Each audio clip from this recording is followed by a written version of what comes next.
Welcome to The Explainer. Today we're jumping right into a high-stakes legal showdown that pits a state government against the highest court in all of India. This is the story of a major reservation clash in Telangana. So, it all came to a head on October 16, 2025. On that day, the Supreme Court of India basically slammed the brakes on the Telangana government's big plans for its upcoming local elections.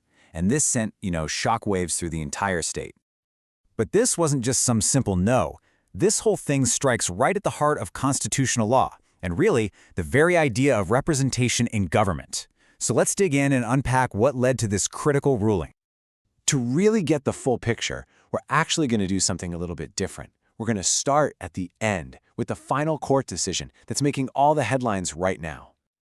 At the very core of this whole conflict is just a firm no. The Telangana government went all the way to the nation's highest court with a very specific plan for reservations, and the court just flat out shut it down. Now, what's really interesting here is how they appealed. They used a legal tool called a special leave petition, or SLP. Think of it less like a normal standard appeal and more like asking the Supreme Court for a special pass to hear your case because it involves some really big, important legal questions.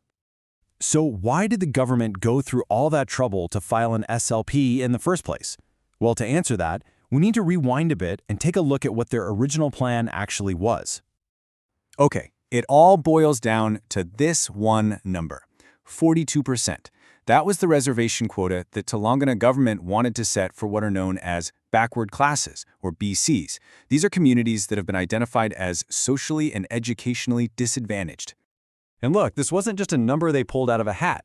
The government's whole argument was that it was backed by some really solid new data. They conducted this massive statewide door-to-door household survey to get an up-to-date picture of the state's demographics. And based on that new info, they issued an official order. It's called GM9 to make this 42% quota a reality. So, here's the crucial question. If the government had all this fresh data and a formal plan, what was the problem? Well, the obstacle wasn't the data itself. It was a fundamental legal principle that's been around for a long time. And this brings us right to the heart of the legal fight, the 50% rule. This is a huge landmark precedent that was actually set by the Supreme Court itself. It basically establishes a ceiling, a hard cap, saying that the total combined reservations for all these different groups just cannot go past the 50% mark. And the whole idea behind this cap is about finding a balance. It's designed to make sure that while these affirmative action policies create important opportunities, at least half of all the seats are still open to everybody, based on general merit.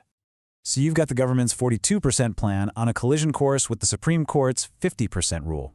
Let's take a look at how this all played out inside the courtroom. This timeline really lays out the whole legal journey perfectly. First, the government issues its order. Then the state's high court steps in and says, "Whoa, hold on a minute," and pauses it. The government then takes the fight to the top, to the Supreme Court. And that's where they hit a wall. The Supreme Court delivers the final rejection.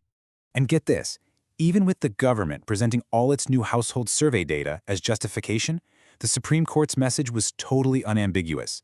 They basically just reaffirmed their long-standing position saying, look, the 50% limit is the guiding principle, and that's that. All right, so the Supreme Court has spoken. The plan is blocked. What happens now? What does this mean for the elections, and what's the government's next move? So, what's the immediate fallout? Well, here are the key takeaways. First, the elections are still on, but they'll have to use the old, lower reservation numbers. Second, the legal fight isn't completely over. The case is actually going back down to the High Court. And finally, the Telangana government is pretty much back to the drawing board to figure out what to do next. And that really leaves us with this huge, provocative question, doesn't it? Is this 50% limit an absolutely unbreachable constitutional wall? Or is it just a matter of time before a new argument or new data forces the courts to rethink the whole thing? This particular battle may be over for now, but you can be sure the larger debate over reservations in India is far from finished.